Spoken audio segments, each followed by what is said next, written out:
Bonjour à toutes et à tous et bienvenue sur ce premier podcast organisé par Bluebears IT, l'ESN lyonnaise qui challenge votre système d'information. Je suis Éric Charpentier, je m'occupe du marketing et notamment de notre service de business intelligence au sein de Bluebears IT. Je suis aujourd'hui en compagnie de Rémi Vandepol, évangéliste chez OVH Cloud. Salut Rémi. Bonjour et merci de m'accueillir. Je t'en prie. Je dois avouer que l'on démarre quand même très fort cette série de podcasts car on a un invité de taille et le sujet est pas mal non plus. On va discuter aujourd'hui de Kubernetes. Et je disais un invité de taille parce que c'est pas une façon habile de flatter mon invité, mais OVH Cloud fait partie des leaders européens du cloud computing, dont on est très fiers d'être partenaire. D'ailleurs, Rémi, est-ce que tu peux nous présenter OVH Cloud en quelques mots et nous dire en quoi consiste ton rôle? Pas de souci. Je pense que si on devait résumer l'entreprise, je dirais qu'OVH Cloud est dans le paysage depuis un peu plus de 20 ans maintenant. On nous retrouve en France, en Europe et de par le monde avec nos 30 data centers et tout ça pour pouvoir servir un peu plus d'1,5 million de clients. Et quant à moi, je fais partie de l'aventure depuis 2010 et actuellement j'exerce un poste d'évangéliste cloud. Donc, je travaille conjointement avec les équipes techniques et les équipes marketing pour faire découvrir nos produits, beaucoup de points technologiques à travers de multiples canaux et aujourd'hui en podcast avec toi. Et je t'en remercie. Eh bien, passons du coup directement sur le sujet du podcast d'aujourd'hui, Kubernetes, le chef d'orchestre de la virtualisation par container. Est-ce que tu peux nous dire, Rémi, nous décrire déjà Kubernetes? Alors, pour le décrire, je pense que la façon la plus simple, c'est de le faire historiquement. C'est un projet conçu et utilisé en interne par Google pendant très longtemps et ils l'ont open sourcé en 2015. Donc Kubernetes tel qu'on le connaît fêtera son 5e anniversaire cet été.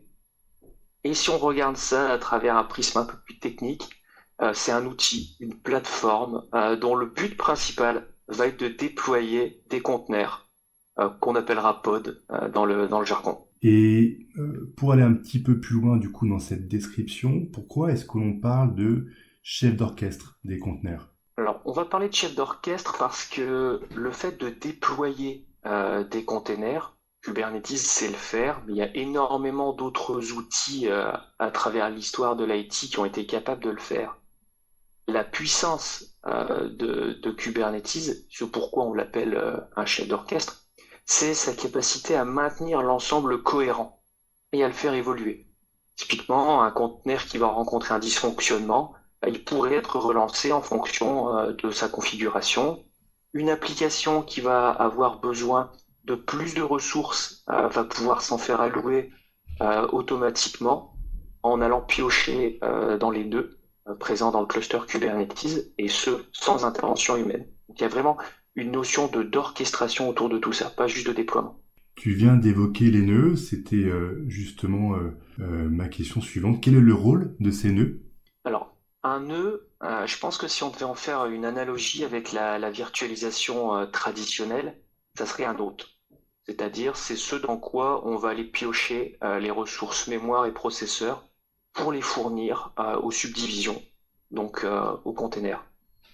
Dans le cas de Kubernetes, on va piocher dans ces ressources-là pour pouvoir allouer ça aux différents containers qui seront utilisés par les applications.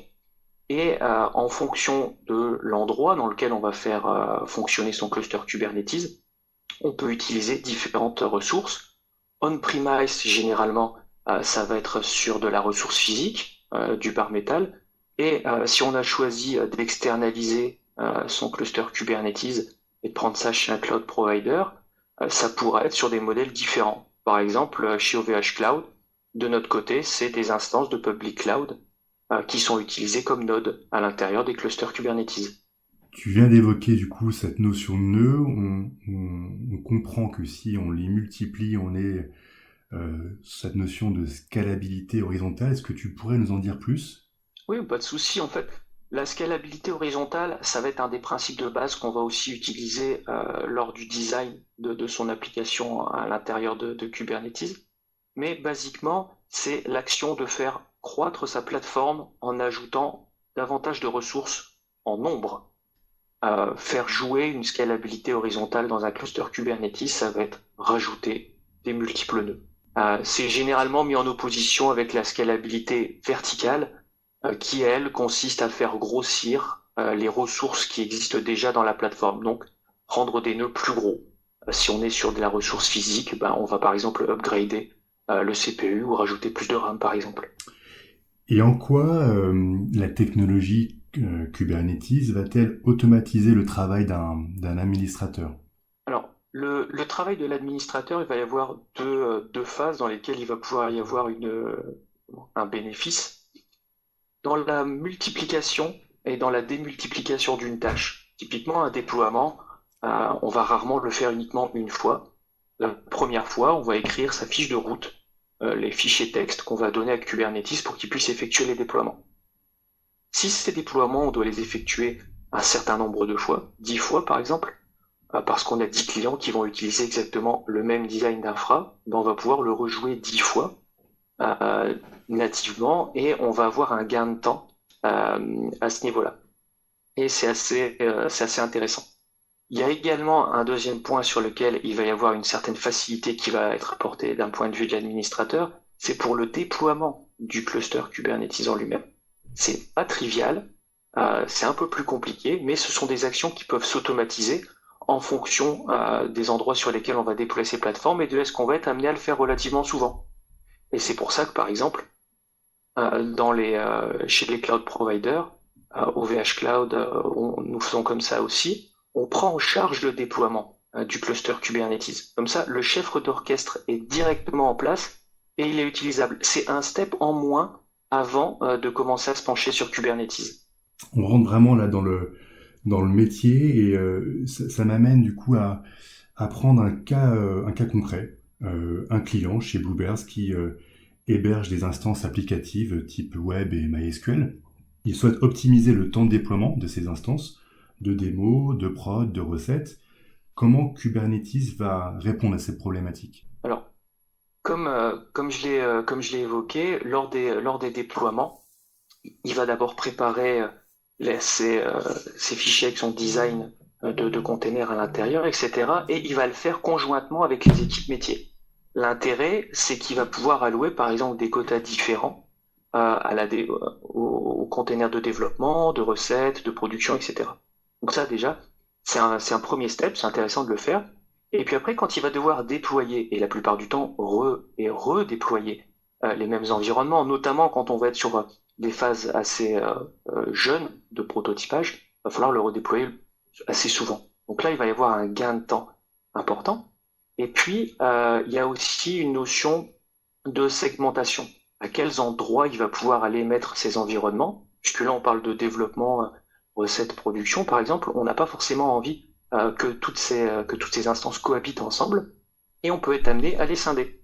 Avec Kubernetes, un des intérêts, c'est de pouvoir utiliser la fonctionnalité de namespace. En gros, c'est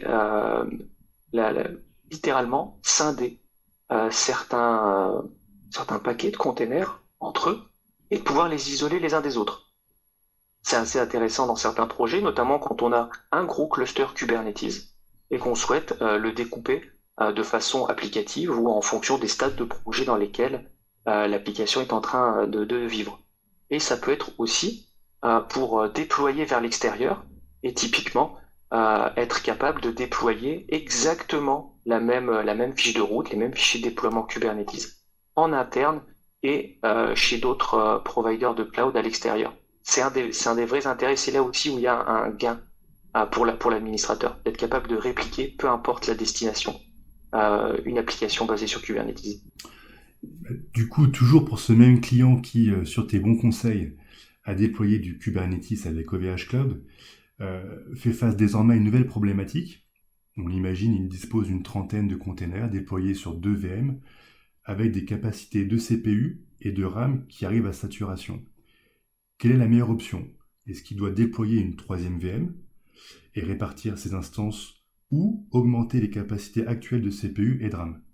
C'est une très bonne question. Les deux peuvent être faits. Généralement, il y a un découpage chronologique et puis un dimensionnement à regarder. Là, actuellement, si ces ressources saturent avec environ 30 conteneurs, ça peut être intéressant si on vise le court terme de se dire, je vais faire simple, je vais faire grossir la taille des nœuds. Donc faire de la scalabilité verticale. C'est assez simple et ça va lui permettre, par exemple, d'absorber 40, 50, 60 conteneurs, de faire doubler la taille de sa plateforme. Si ça s'arrête là, c'est très bien. Par contre, si 3 mois plus tard, l'application redemande à nouveau de doubler les ressources, à un moment ou à un autre, on va arriver à la taille maximale du nœud. On ne pourra plus avoir un node plus gros que celui qu'on a déjà. Et on va être dans une petite impasse. Et pour sortir de cette impasse, on va devoir dans tous les cas faire appel à une scalabilité horizontale et rajouter un troisième nœud. En fonction de comment on va faire le design et se projeter dans le temps, on va pouvoir utiliser soit de la scalabilité horizontale, et c'est tout. Le projet va revivre sa vie pendant de nombreuses années comme ça. À moyen terme, s'il y a eu de nouveau une évolution qui arrive et une saturation, on va refaire peut-être une deuxième passe de scalabilité verticale. Et à un moment ou à un autre, on sera obligé d'arriver à une scalabilité horizontale. Donc dans certains projets, si on vise directement le long terme, et c'est ce que je souhaite quasiment à tous les clients avec lesquels je discute de ça ou à travers d'autres événements sur l'application métier, c'est s'ils en ont la possibilité d'essayer d'imaginer ce que ça donnerait avec une scalabilité horizontale. Parce que c'est ce que je souhaite à tout le monde, c'est d'avoir l'infrastructure qui prend de l'ampleur et ça sera la voie royale pour pouvoir passer de 30 containers à 3000 par exemple. C'est très très intéressant ce que tu nous dis là, Rémi, parce que ça touche très concrètement ce concept de, pour un chef d'entreprise, d'aligner son SI à son ambition de croissance et de développement. Et on voit là, très clairement que dès le déploiement de Kubernetes, il y a un vrai choix de stratégie d'IT et de croissance de son business. Donc c'est très intéressant de toucher ça de près, quoi. Je te remercie beaucoup pour toutes ces réponses, Rémi, qui aujourd'hui là, nous donnent une vision beaucoup plus précise du fonctionnement de Kubernetes et de son application concrète. Si tout ce qu'on s'est dit a éveillé en vous d'autres interrogations sur cette thématique, on serait très heureux avec Rémi de recevoir vos questions par mail ou sur nos comptes LinkedIn et de faire une autre session spéciale pour y répondre. Merci beaucoup, Rémi. Je te dis à la prochaine, certainement au prochain podcast avec toi et OVH Cloud, et à très bientôt. Merci Rémi. Merci de l'invitation.